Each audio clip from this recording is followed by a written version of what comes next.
Bismillahirrahmanirrahim. Mencari timba si anak dara. Di bawah sarang burung tempua. Salam sembah pembuka bicara. Assalamualaikum untuk semua. Assalamualaikum warahmatullahi wabarakatuh. Innal hamdalillah nahmaduhu wa nasta'inu wa nastaghfiruh wa na'udzu billahi min syururi anfusina wa min sayyiati a'malina. May yahdihillahu fala mudhillalah wa may yudlil fala hadiyalah. Asyhadu an la ilaha illallah wa asyhadu anna Muhammadan abduhu wa rasuluh la nabiyya ba'da. Allahumma sholli ala sayyidina Muhammad wa ala ali sayyidina Muhammad. Rabbi shrah li sadri wa yassir li amri wahlul 'uqdatam min lisani yafqahu qawli. Yang terhormat Kepala PPSDM Kementerian Dalam Negeri Regional Bukit Tinggi, yang terhormat Ketua Bidang 2 PPSDM Kementerian Dalam Negeri Regional Bukit Tinggi, yang terhormat Coach Kelompok 4, yang terhormat Mentor SMP Negeri 44 Pekanbaru, serta yang saya banggakan rekan-rekan seperjuangan CPNS Kelompok 4 Kota Pekanbaru tahun 2020. Rancangan aktualisasi saya pada kegiatan Laksar 2020 ini yaitu meningkatkan hasil belajar peserta didik tentang tata cara wudhu melalui model pengajaran langsung atau explicit instruction via media video dan kuisis pada kelas 7 di SMP Negeri 44 Pekanbaru. Berikut adalah biodata saya. Nama saya adalah Nuri Marfuah SPDI. Instansi tempat saya bekerja itu ya di pemerintah Kota Pekanbaru.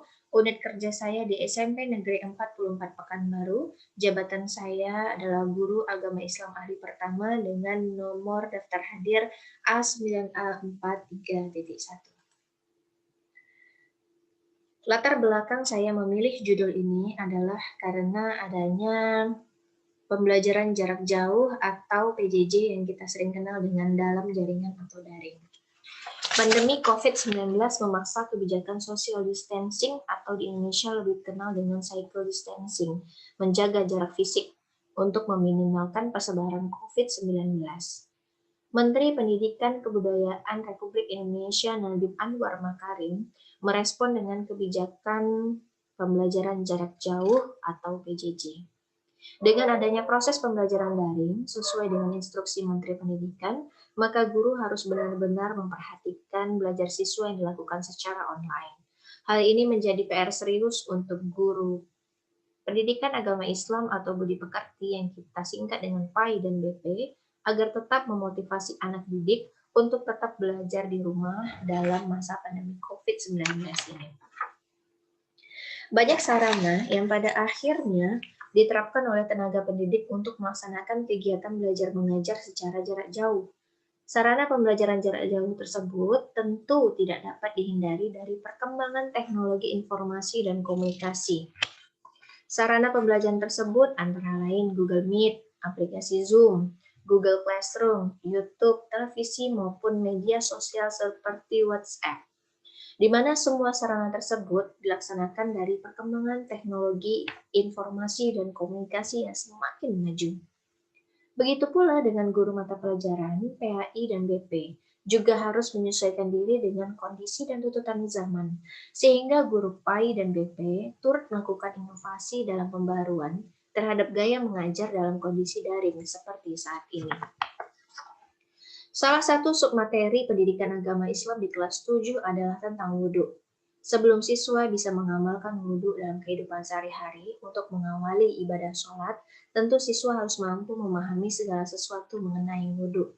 Dengan demikian, siswa bisa mengamalkannya dengan baik dan benar. Ada beberapa gejala fisik yang terjadi di SMP Negeri 44 Pekanbaru. Yang pertama, masih ada siswa yang membasuh muka tidak sampai ke pinggir muka. Yang kedua, masih adanya siswa yang membasuh tangannya tidak sampai ke siku. Yang ketiga, masih ada siswa yang masih membasuh kaki tidak sampai kepada mata kaki. Yang keempat, masih ada siswa yang belum bisa membedakan antara rukun wudhu dan sunnah wudhu. Sehingga kalau ada yang tertinggal, mereka langsung mengulanginya tanpa tahu kalau itu adalah hanya bagian dari sunnah wudhu saja. Hasil observasi ini didapat dari pengalaman saya mengajar kelas 8 yang dahulunya kelas 7 yang sudah mempraktekkan submateri ini.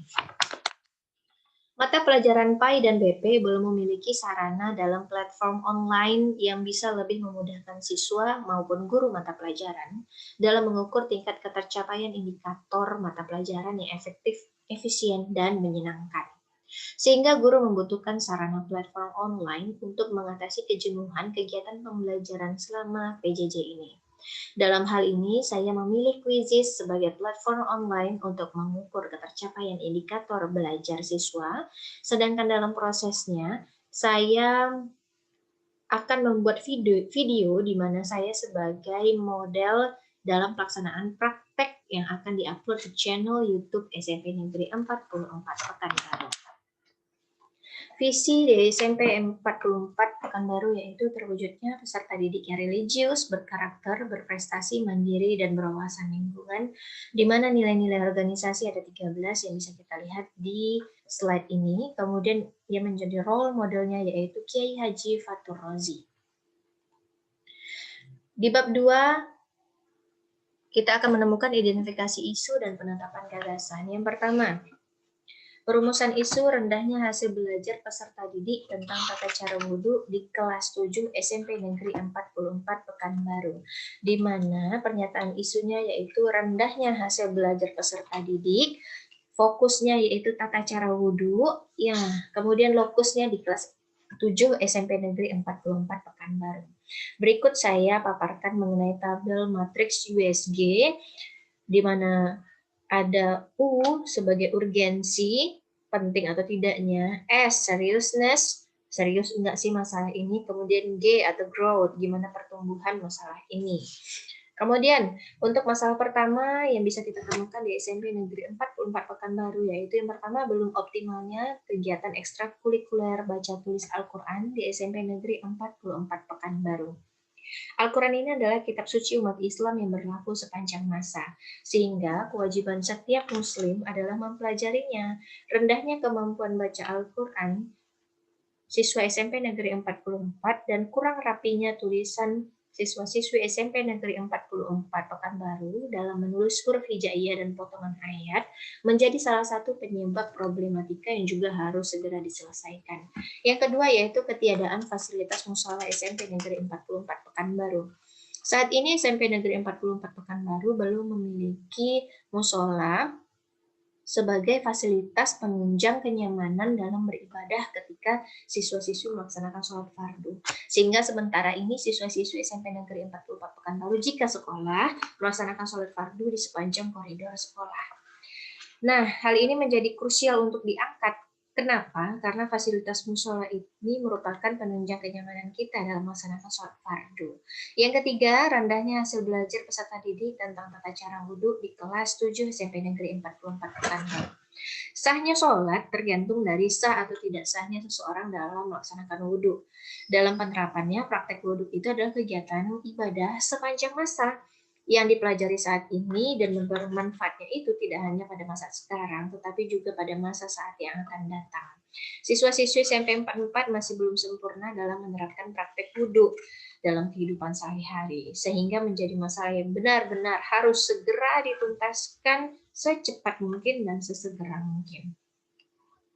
Dengan total ranking di problem yang pertama dengan nilai 13, problem kedua 10, dan problem yang ketiga yaitu 15, di mana total rankingnya itu adalah di mana hasil belajar peserta didik ini adalah yang benar-benar harus segera kita selesaikan. Penetapan gagasan, penyebab isu yang saya pilih ini yang pertama rendahnya hasil belajar peserta didik tentang tata cara wudhu pada kelas 7 di SMP Negeri 44. Gagasannya, model pengajaran langsung atau explicit instruction via media, video, dan Quizizz. Yang ketiga, yaitu judul rancangan aktualisasi saya menjadi meningkatkan hasil belajar peserta didik tentang tata cara wudhu melalui model pengajaran langsung atau explicit instruction via media, video, dan Quizizz pada kelas 7 di SMP Negeri 44 Pekanbaru. Untuk rancangan aktualisasi saya itu ada 6 tahapan, 6 kegiatan. Yang pertama yaitu mengkonsultasi dan meminta persetujuan dengan mentor untuk melaksanakan kegiatan aktualisasi model pengajaran langsung atau explicit instruction via media video dan kuisis dengan tahapan kegiatan. Yang pertama, membuat konsep surat izin dengan hasil konsep surat izin. Yang kedua, mendiskusikan dengan atasan dengan hasil catatan bukti diskusi dengan foto. Kemudian yang ketiga, meminta persetujuan hasilnya surat izin yang sudah disetujui atasan. Yang kedua, merumuskan model pengajaran langsung. Yang pertama, tahapannya mengumpulkan referensi model pembelajaran langsung dengan hasil soft file referensi. Yang kedua, menyusun materi tentang wudhu, hasilnya soft file materi. Yang ketiga, membuat rumusan kesepakatan hasil diskusi melalui grup resmi sekolah aplikasi WhatsApp dengan catatan rumusan kesepakatan, screenshot hasil rumusan kesepakatan.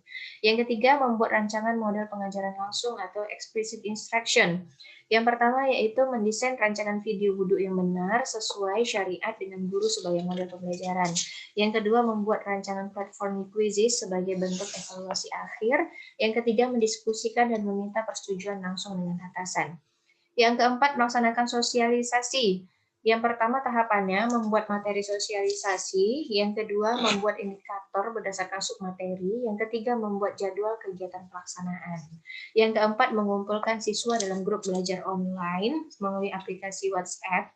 Kemudian yang kelima, menjelaskan materi wudhu melalui video pembelajaran yang dibagikan kepada peserta didik. Kemudian yang keenam, membuat laporan kegiatan sosialisasi. Yang kelima yaitu melaksanakan rancangan model pengajaran langsung via media video dan quizzes. Yang pertama, menjelaskan materi berwudhu melalui video pembelajaran yang telah dibuat oleh guru. Yang kedua, tahapannya, peserta didik mulai mempraktekkan kegiatan wudhu yang benar dan sesuai syariat di rumah masing-masing selama pembelajaran daring. Feedbacknya berupa video peserta didik yang telah mempraktekkannya. Yang ketiga, mengolah data untuk melihat tingkat keberhasilan model pengajaran langsung. Kemudian yang keempat, memberikan reward kepada peserta didik yang berhasil sempurna melakukan praktek wudhu sesuai tuntunan syariat.